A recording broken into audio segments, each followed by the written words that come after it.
Vamos entonces a pasar el tiempo de predicación.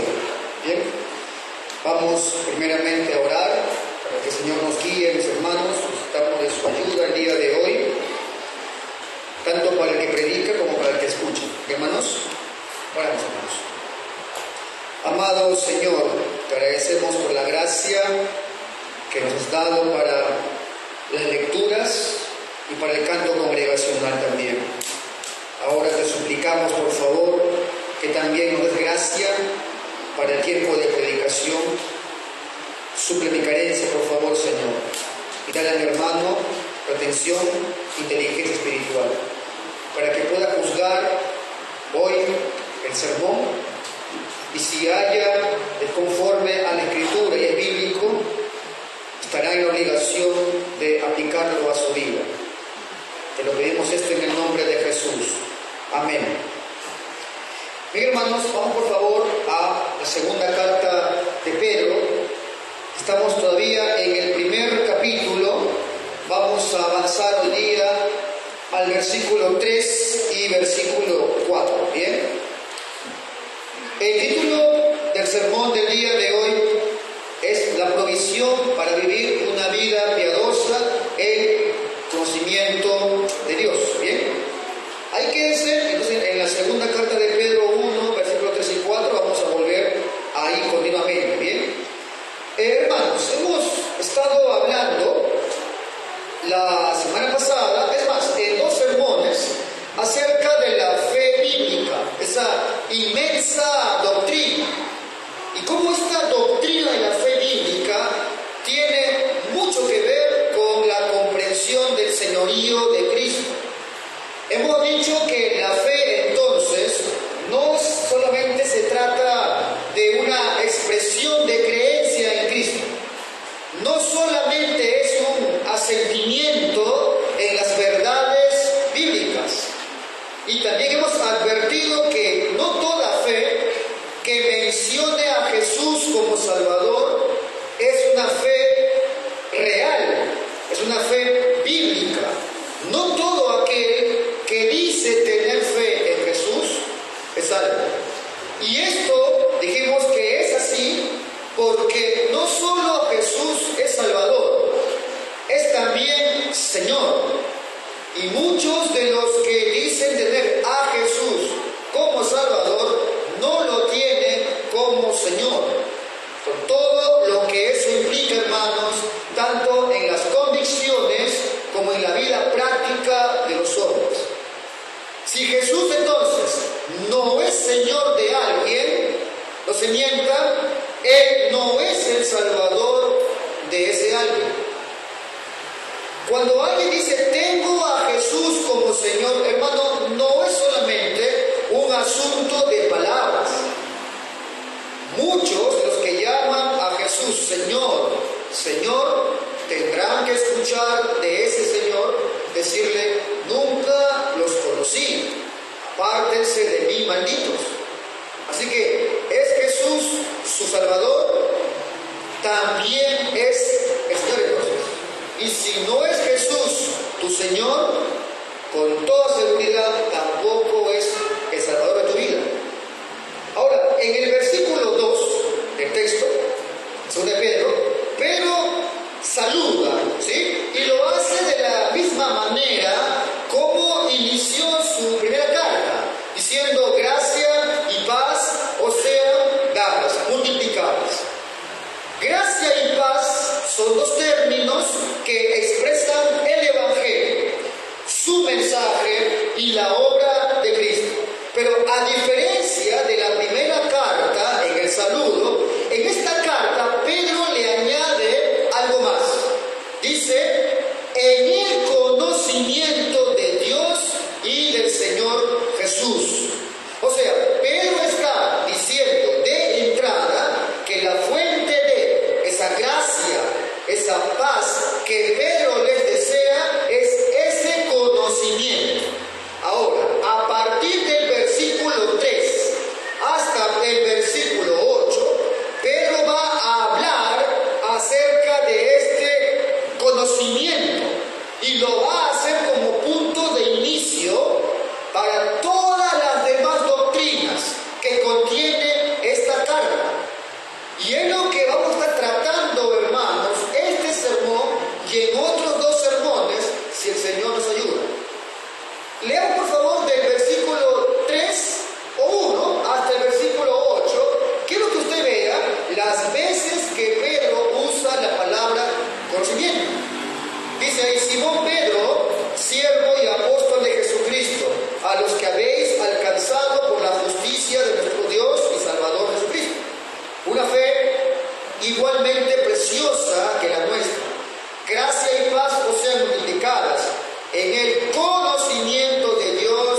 como todas las cosas que pertenecen a la vida y a la piedad, nos han sido dadas por su divino poder mediante el conocimiento de aquel que nos llamó por su gloria y excelencia, por medio de las cuales nos ha dado preciosas y grandísimas promesas para que por ella llegaseis a ser participantes de la naturaleza divina, habiendo oído de la corrupción que hay en el mundo a causa de la concupiscencia. Ustedes también, poniendo toda diligencia por este mismo, añadid a vuestra fe virtud, a la virtud conocimiento, al conocimiento dominio propio, al dominio propio paciencia, a la paciencia piedad, a la piedad afecto fraternal y al afecto fraternal amor. 8. Porque si estas cosas están en vosotros y abundan, no os dejarán estar ociosos ni sin fruto en cuanto al conocimiento del Señor Jesucristo. Ahora, hermanos, recordemos nosotros que esta carta fue escrita poco antes de la muerte de Pedro, y Pedro era consciente que su muerte se avecinaba. Así que en esta carta, hermanos, no había espacio para cosas triviales, sino que Pedro, alguien que sabía que estaba a punto de morir, se aseguró de que el contenido de esta carta sean cosas trascendentales. La pregunta es entonces, ¿por qué Pedro entonces inicia esta carta con esta doctrina, con el conocimiento de Dios? ¿Por qué lo hace, hermanos?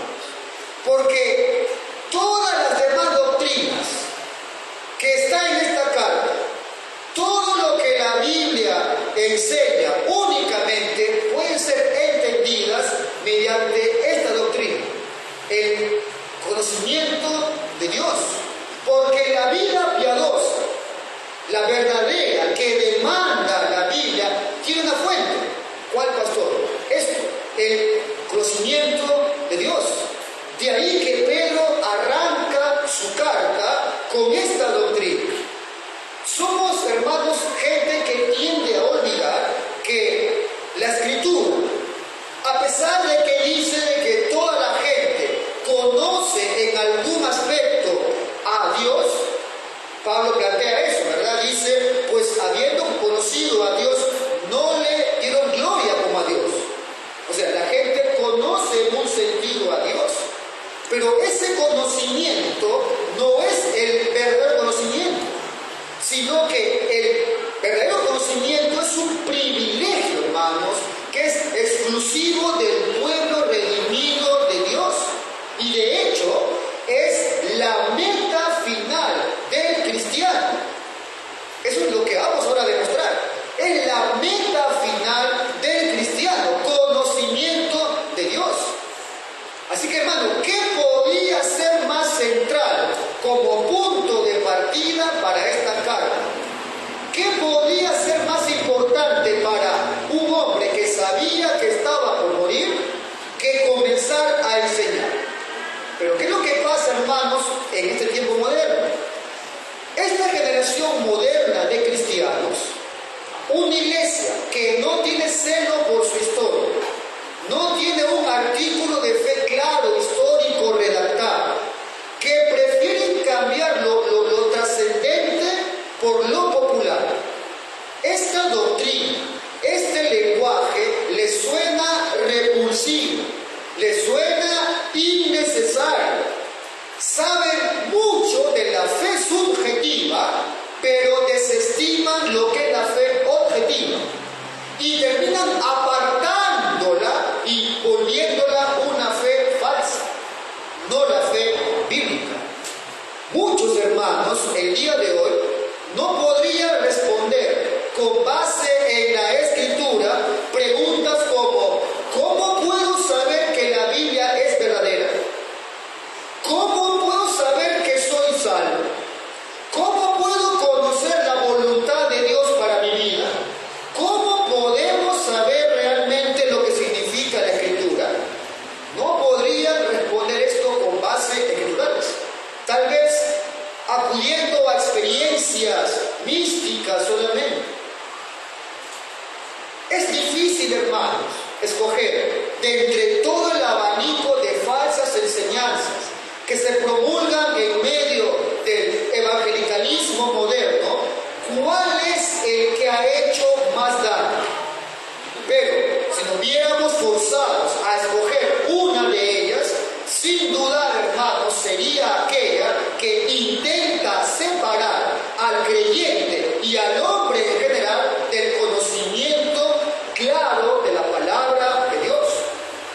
Porque es en la palabra de Dios en la que se encuentra, como dice el artículo de fe, es la única norma suficiente, segura e infalible de todo lo que es, hermanos, conocimiento. De todo conocimiento. Decir que el estudio juicioso de la palabra de Dios apaga la vida del creyente es con toda seguridad la más perjudicial enseñanza que malignamente han hecho circular los falsos maestros para mantener un pueblo postrado en ignorancia y que sea fácilmente manipulado. Con toda seguridad, esta es la más dañina enseñanza que el día de hoy se está promoviendo. No me hablen de doctrinas. ¿Para qué teología? Hermano, nunca es un asunto de teología o no teología. Siempre es un asunto de cuál teología quieres tú o tienes. La bíblica o la antibíblica. La buena o la mala. Pero es inevitable la teología. Conocer a Dios, amado hermano, es conocer sus atributos y sus relaciones. Desde la más íntima, sublime, la Trinidad, hasta la relación de Dios con el mundo. No podemos entonces comprender a Dios si no comprendemos sus relaciones. El Dios bíblico es el Dios del pacto, es el Dios creador, el que sustenta el mundo, el redentor, y será también el juez de este mundo y todos los hombres. La pregunta es, ¿estás ocupado en crecer en ellos? La pregunta es, ¿estuviste cuando la iglesia programó esas doctrinas? La pregunta es, ¿se despierta usted más temprano para darle gusto a un jefe y no para conocer lo que su Salvador, por medio de la Escritura, ha revelado? La pregunta es, ¿anhela usted más la comunión y relación con hombres caídos que la relación con su santa palabra? Esa es la pregunta, hermano, el día de hoy. Ahora, por supuesto, estamos en un sermón expositivo, así que solamente me voy a restringir a la línea de pensamiento fiel del autor. No voy a abundar en toda esta doctrina, en cada aspecto, y también por amor a la verdad. Sería inmensa las horas que tomaría para esta doctrina, pero hermanos, sí pretendo que sea un abreboca para que tomes muy en serio tu profesión de fe y te preguntes si lo que te motiva a estar acá es adorar al Señor de la Biblia y conocer al único Señor, o tal vez vienes a alabar a un Dios y calmar tu conciencia. Permíteme darte un plano general de los aspectos que voy a tratar en el sermón de hoy y dos más. Con respecto a esta doctrina, algunos le llaman la teología del señorío.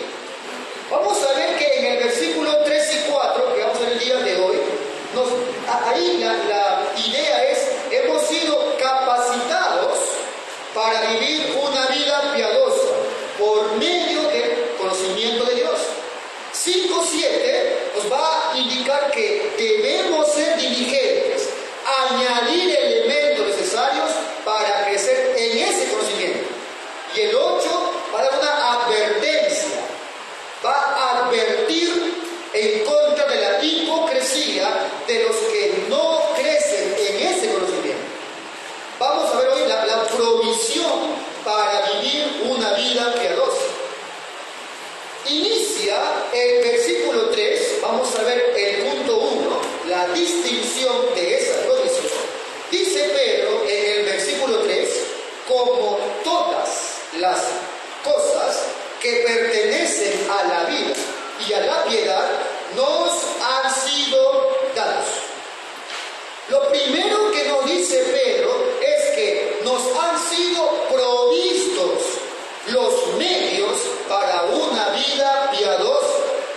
Y esto, hermanos, nos libra de buscar o añadir algo a la provisión dada por Dios para esa vida piadosa. Cuando Pedro, hermano, va a definir la base de esa provisión, la fuente real de esa provisión para una vida piadosa, al hacerlo de paso, también está descartando otras que no lo son y que no deben ser añadidas. Muchos el día de hoy buscan experiencias significativas que les saque de la lucha diaria que batalla, ya sea contra el mundo, contra el pecado o contra el diablo. Se han autoengañado muchos que requieren tal experiencia para estar libre de ese peso de lucha, de batalla. Tanto así que han llegado a deformar la lucha espiritual en una guerra sin sentido, atribuyéndole que lo difícil de la vida y todo lo que le pasa es culpa del diablo, y que ganándole la batalla a través de cadenas, acciones y gritos, serán librados de esa tensión, de ese pesar de vivir en un mundo caído. Otros han caricaturizado al Santo Espíritu y lo han convertido en una especie de sirviente. Ellos creen eso, menos, como un sirviente, un abrepuertas o un tumba obstáculos. Otros han deformado una enseñanza de la Biblia, la santificación, añadiéndole algo que la Biblia no enseña, algo como una segunda obra de gracia luego de la conversión, el bautismo del Santo Espíritu, que viene después de la conversión. Y de paso, hermano, la fe reformada, la iglesia reformada, no cree en esta enseñanza porque es antibíblica. Una segunda obra de gracia, o llámale un segundo bautismo posterior a la conversión, no es bíblico. Siempre ha entendido la iglesia que cuando la persona, el individuo, viene en arrepentimiento y fe a Cristo, cuando es sacado de muerte a vida, le es dado el Espíritu Santo, es unido a Cristo, se le da la habitación del Espíritu Santo, el bautismo del Espíritu Santo. Y eso, hermano, no se evidencia con acciones místicas como hablar en lenguas, sino con una vida santificada, nuevos afectos, una nueva mente, una nueva motivación, un nuevo corazón. Pero, hermanos, ahora algunos hermanos reformados sí desecha esa enseñanza, no usan esa terminología, se cuidan de usarlos porque en su conocimiento temen usar estos términos. Sin embargo, en la práctica siguen esperando un hecho dramático que los libere de la tensión que viven, de su lucha diaria con el pecado, de su lucha con el mundo. Ahora, hermano, con algo que te voy a decir ahora, tal vez te aliente, a otros los desaliente. Tú, hermano, que tal vez estás buscando algún alivio para esa tensión de tu lucha con el pecado, de tu lucha con el mundo. Tú, creyente, que estás buscando librarte de ese peso, de esa lucha. Hay una doctrina que trata de eso,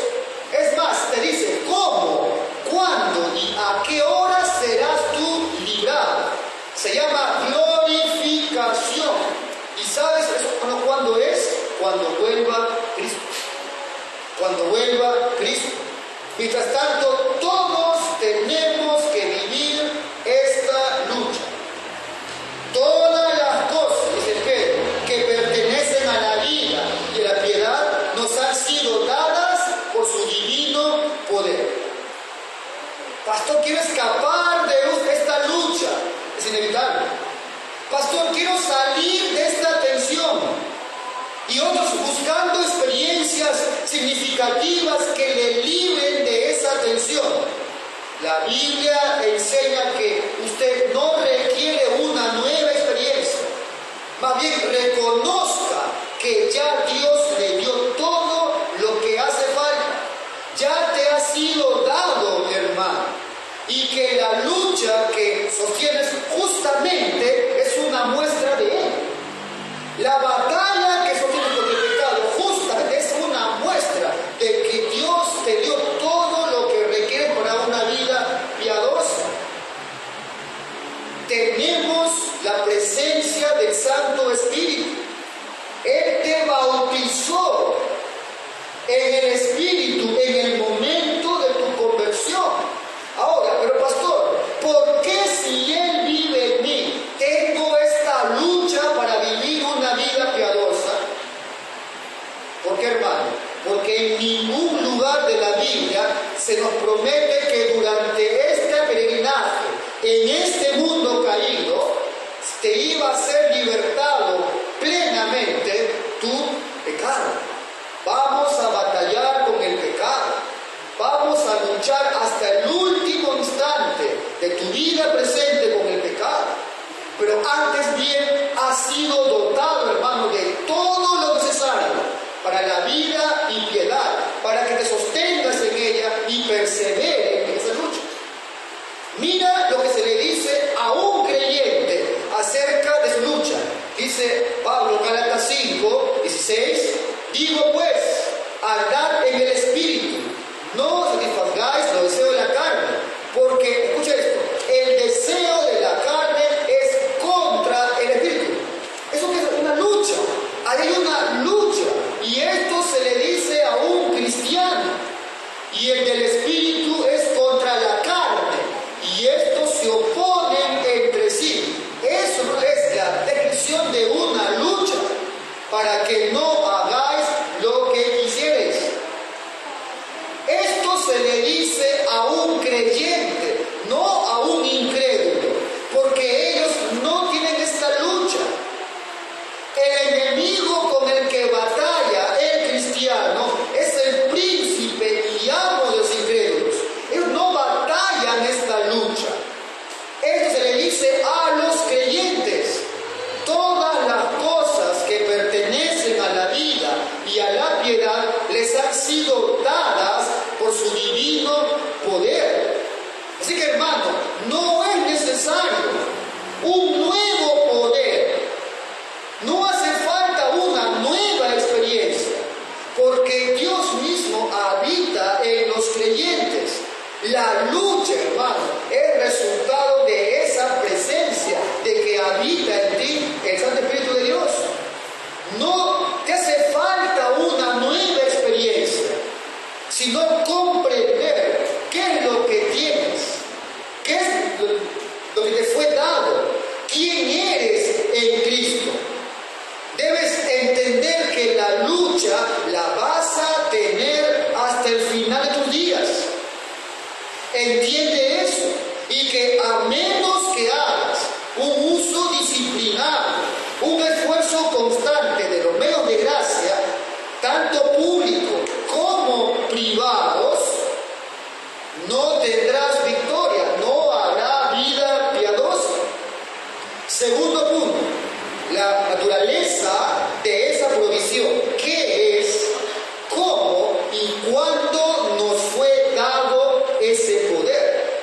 Dice en la segunda parte del 3, 2 de Pedro 1, como todas las cosas que pertenecen a la vida, a la piedad, nos han sido dadas por su divino poder, mediante el conocimiento de aquel que nos llamó por su gloria y excelencia. Mediante él, hermanos,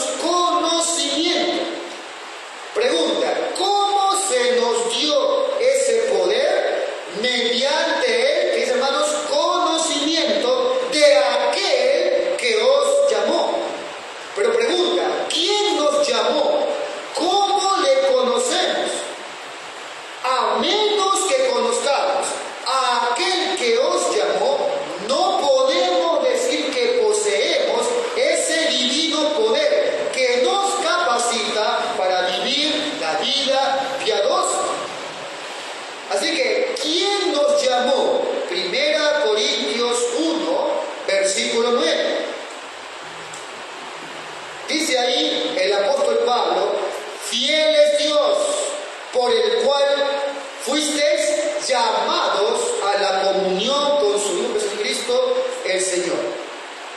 Así que, hermano, a menos que Dios haga este llamado, nadie le puede conocer. Llamado y conocimiento están ligados. Quien toma esa iniciativa en el que yo le conozca a Dios, nunca es el hombre, siempre es Dios. Nunca el hombre toma esa iniciativa, es Dios que le concede, porque el hombre, recuerda, no quiere ni puede buscarle. Dice el salmista: Dios desde los cielos miró sobre los hijos de los hombres para ver si había algún entendido que buscara a Dios. ¿Y qué es lo que vio? Cada uno se había vuelto atrás, todos se habían corrompido, no hay quien haga lo bueno, no hay ni aún uno. Así que este inicio, el que inicia, el que toma el inicio, en el que yo le conozca a Dios, no es el hombre, siempre es Dios. Pablo le escribe a Timoteo, le dice: pelea la buena batalla de la fe, echa mano de la vida eterna, a la cual fuiste llamado, habiendo hecho la buena profesión delante de testigos. Siempre es Dios que inicia este caminar, nunca el hombre. Ahora, ¿cómo nos llama Dios? ¿Cómo sabemos que hemos sido llamados por Dios? Segunda Tesalonicenses 2, versículo 14. Lo leo de 13. Dice ahí Pablo: pero nosotros debemos dar siempre a Dios gracias respecto a vosotros, hermanos amados por el Señor, de que Dios os haya escogido desde el principio para salvación, mediante la santificación por el Espíritu y la fe en la verdad, a lo cual os llamó mediante nuestro Evangelio, para alcanzar la gloria del Señor Jesucristo. Hermano, es mediante el Evangelio que Dios llama. Es mediante el Evangelio que le conocemos y nos gozamos de la provisión para una vida piadosa. Es por el conocimiento del Evangelio. Cualquier persona que alegue ser llamado por Dios, cualquier persona que alegue conocer a Dios, aparte del Evangelio de Jesucristo, no sabe lo que habla. Está engañado, ciego y muerto en pecados. No importa quién lo diga, no importa cuánto tiempo tenga en la iglesia, no importa si enseña a otros, no importa el tipo de experiencia que tal individuo alegue tener. Si le llegó aparte de la predicación del Evangelio, no fue Dios quien obró ahí. Efesios 1, 13 al 14. Dice Pablo ahí: en él también ustedes, habiendo, ¿qué dice, hermanos? Oído la palabra de verdad, el Evangelio de la salvación, y habiendo creído en él, fuisteis sellados con el Espíritu Santo de la promesa. Cuando creímos en el Evangelio, fuimos sellados, bautizados por el Espíritu Santo, que es las arras de nuestra herencia hasta la redención de la redención adquirida para su gloria. Primera Corintios 12, 13 dice ahí: porque por un solo Espíritu fuimos todos bautizados en un cuerpo, sean judíos o griegos, sean esclavos o libres, y a todos se nos dio a beber de un mismo Espíritu. ¿Cuándo, hermano, entonces es alguien capacitado por este poder? Cuando es bautizado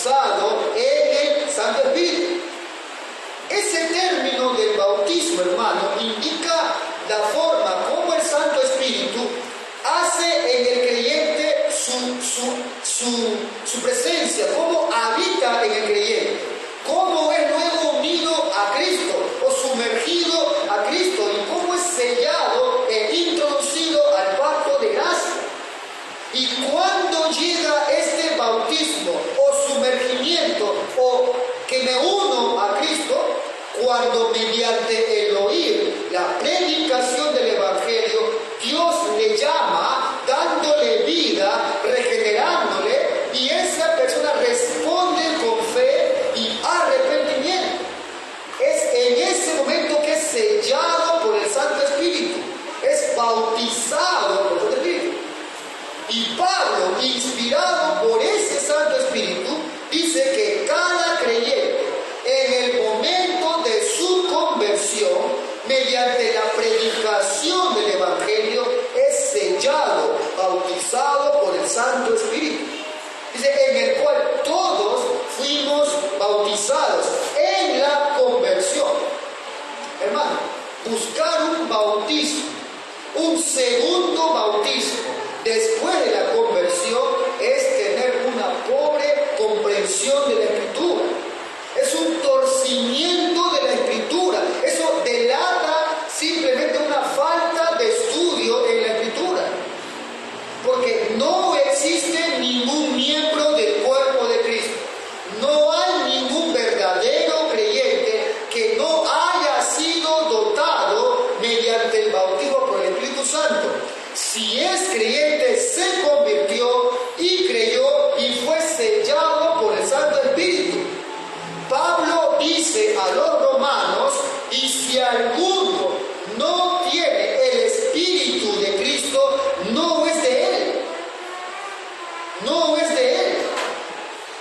Afirmar que se conoce a Dios entonces, aparte de un conocimiento en el Evangelio, es una incoherencia.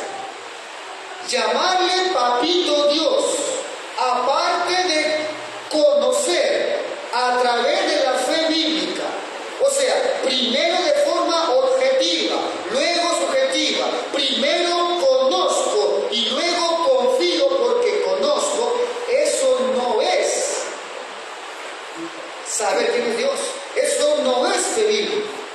Llámale si quieres papito todo el día, sin estas evidencias, aparte de este verdadero conocimiento del Evangelio, la respuesta de la Biblia es que el papito es el diablo.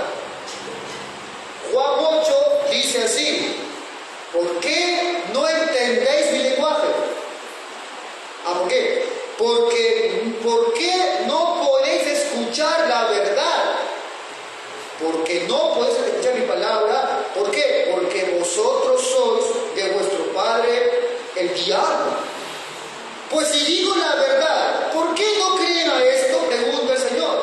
El que es de Dios, las palabras de Dios oye. Por esto ustedes no la comprenden, porque no son de Dios. Hermanos, sin duda, América Latina está saturada de abusos, de eso que la experiencia espiritual, del desorden más que de una vida cambiada. Está saturado América Latina de esto. Es algo dañino para el que está ahí como para el que lo enseña. Esto ha llevado a que muchos, luego de entender la fe bíblica, huyan de esos lugares, pero hay un peligro. Ha llevado también a que muchos vayan al otro extremo, al no concederle al Santo Espíritu realmente la obra que merece, apagando todo accionar e influencia del poder del Espíritu Santo.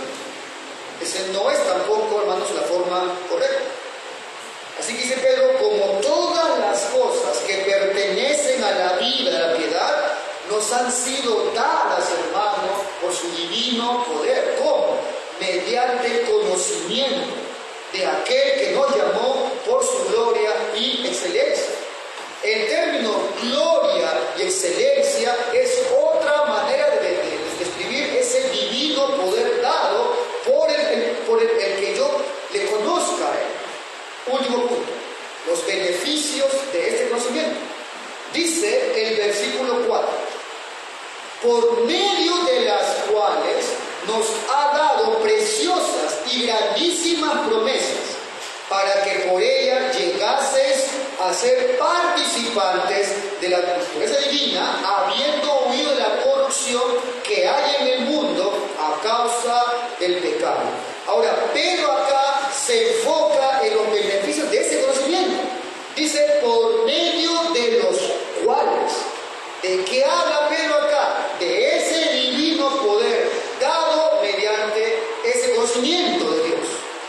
O sea que está afirmando que Jesucristo también nos hace partícipes de algo que es presente y también de lo que es futuro. Es un beneficio que los creyentes conocen, pueden describirla y por ende pueden abrazarla, justamente porque la conocen, lo esperan. Porque conocen las promesas, pueden esperarlas. Dice Pedro, para que por ella llegaseis a ser, hermanos, participantes de qué? De la naturaleza divina. Esta palabrita, ¿sí?, ha sido mal tomada, ¿verdad? No está diciendo acá Pedro que el hombre llegará a ser de la misma sustancia que Dios. No está indicando que vamos a ser dioses pequeños. ¿Qué es lo que está diciendo Pedro?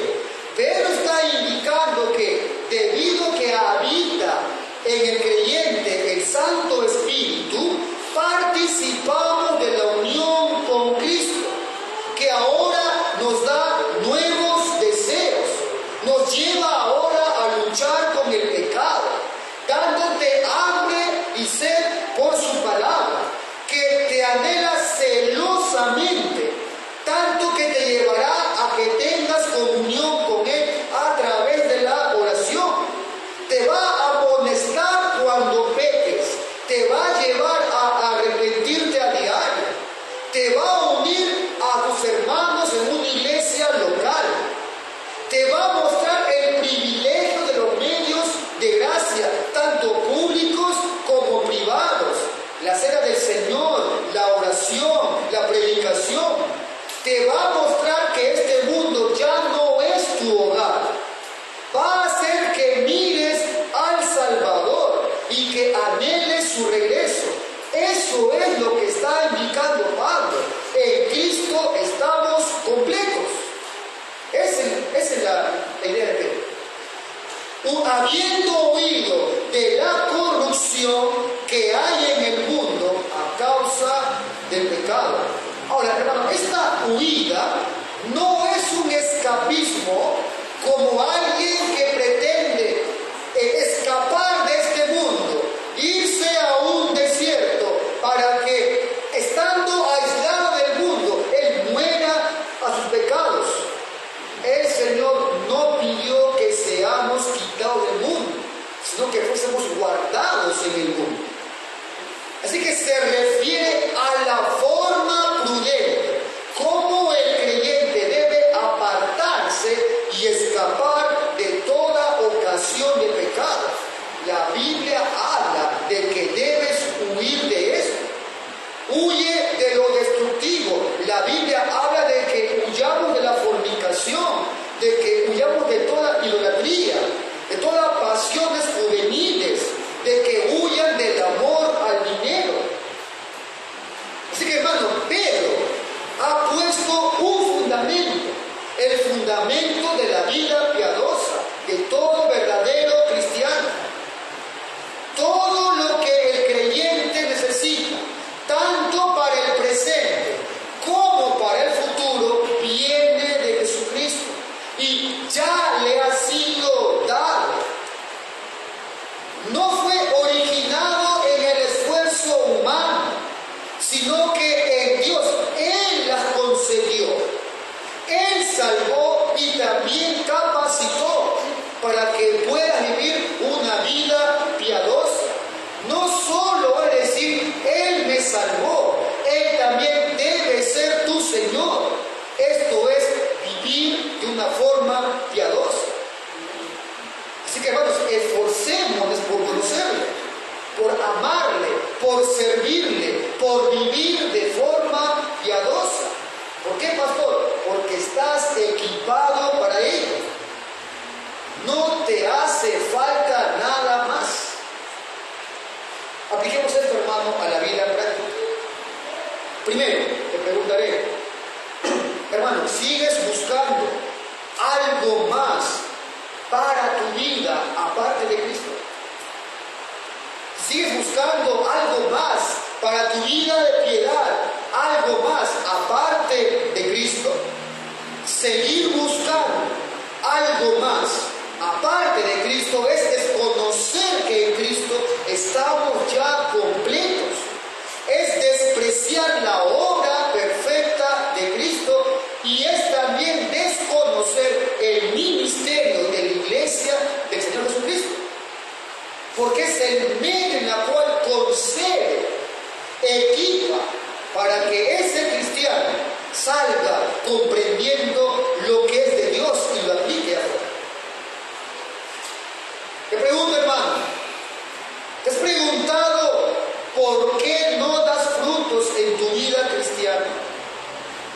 ¿Te has preguntado por qué no te distingues del mundo? O lo que es peor, ¿por qué ellos a ti no te distinguen? Sigues mostrando una vida que no se ajusta a la piedad de la que habla la Biblia. ¿Saben, hermano, usted que la mayoría de los frutos del cristiano tienen que ver con frutos del conocimiento de Dios? Cuando alguien deja de crecer en la gracia de Dios, en la santificación, en una vida piadosa, no es que se queda simplemente estancado, no, empieza a retroceder. ¿Y qué es lo preocupante de esto? Si usted sigue leyendo la carta de su casa, se va a dar cuenta que Pedro se refiere a los falsos creyentes como personas que habían escapado del mundo. ¿Cómo y por qué? Dice, por el conocimiento del Señor y que se han vuelto a enredar y que fueron vencidos y su postrer estado será peor que el primero. O sea, fueron falsos creyentes que estaban en una comunidad de creyentes, estaban en una iglesia, que pensaban que conocían a Dios, pero no tenían realmente eso que habla la Biblia, ese conocimiento de Dios. Gozaron de cada doctrina apostólica, tal vez como hay aquí. Gozaron de cada enseñanza, del resguardo de una congregación, pero no tenían el conocimiento de Dios. No porque no se le dispensó, sino porque sus motivaciones nunca fueron las de un verdadero creyente. Cuando un creyente no se esfuerza en vivir en piedad, en estar caminando en piedad, no se esfuerza en él porque conoce a Dios, y que eso le puede pasar a un verdadero creyente, pero Dios no le va a dejar tranquilo, se va a arrepentir y va a volver. Pero ¿por qué, hermano, ningún verdadero cristiano puede darse el lujo de decir, mire, pastor, yo soy un cristiano, soy salvo, pero no me interesa mucho eso del conocimiento? Soy salvo, pero no me esfuerzo en eso de las doctrinas, no me esfuerzo mucho en eso de la piedad, trato de ser piadoso a mi manera, igual soy salvo. Hay un problema. Hablar de esa manera es evidencia de un corazón que se está endureciendo, y nada garantiza que alguien que habla así sea un verdadero creyente y que haga parte de los falsos maestros, de los falsos hermanos, porque recuerda, estos falsos algún día también estuvieron en medio de una iglesia local. Es un peligro. Otro. Pastor, mire, este sermón del día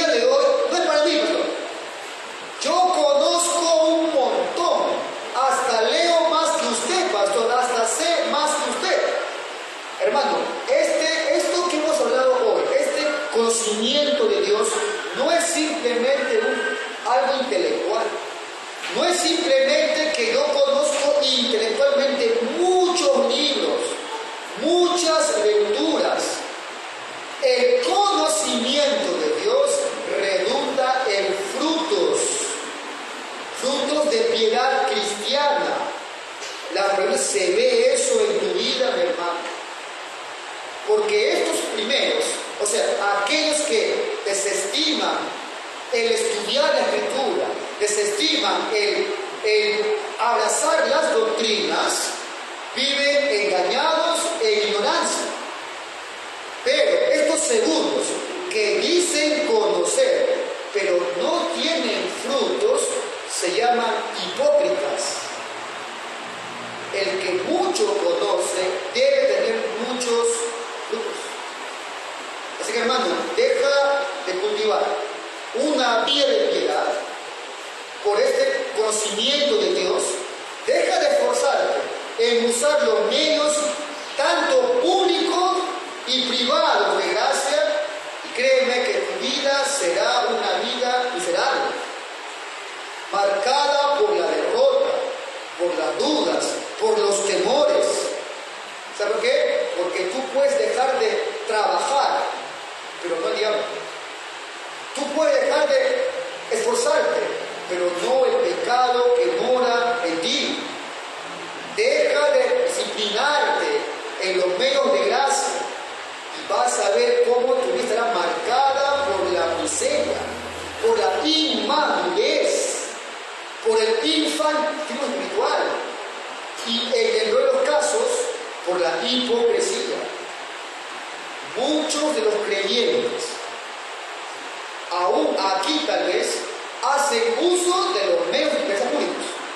Oración pública en la iglesia, el sermón expositivo, hacen uso de eso, pero no hacen uso de los medios privados.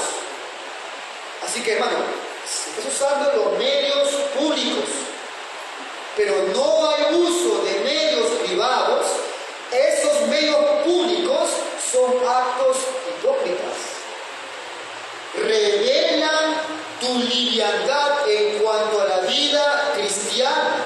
Revelan una carencia de fidelidad en cuanto a la piedad. Revelan una parte de tu vida superficial y una vida hipócrita. El uso de los medios públicos. Pastor, yo vengo todos los domingos, acá oro, acá converso de la Biblia, acá digo, pero no hay usos privados, eso revela hipocresía. Así que, hermanos, esforcémonos por amarle a Dios, servirle a Dios, conocerle a Dios y vivir por ello de una forma piadosa. Estás creyente, equipado para ello. No te hace falta otro poder, no te hace falta otra experiencia. Dios te ha concedido todo para la vida piadosa. ¿Ven? Oramos. Amado Señor, te agradecemos a ti por tu palabra expuesta el día de hoy. Porque esta carta es una carta que tiene aspectos trascendentales. El apóstol Pedro inicia una serie de doctrinas con esta que hemos empezado a ver el día de hoy. Este conocimiento de Dios debe ser para todo verdadero cristiano una realidad en su vida. Y debería verse reflejado esta realidad en cómo vive él, en su vida piadosa. El mundo debería distinguirlo a él como alguien sano. El mundo debería distinguirlo a él, como ya lo dijo Pedro en su primera carta. Os ultrajan porque ven que ustedes no corren en el desenfreno de ellos. Eso debería ver el mundo en todo aquel que conoce a Dios y mediante ese conocimiento estar capacitado con ese poder divino para la vida piadosa. Señor, guíanos para vivir así. Señor, quita de en medio nuestro todo hipócrita, todo falso creyente.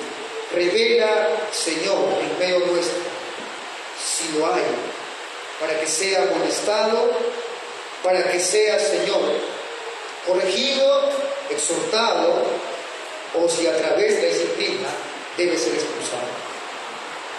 Señor, amamos tu corrección, amamos, Señor, tu palabra, así que debemos amar también tu corrección. Señor, te pedimos esto en el nombre de Jesús. Amén. Bueno, hermano, vamos a pasar pasar al tiempo de Santa Cena. Vamos a ver, por favor, hermanos, si puede.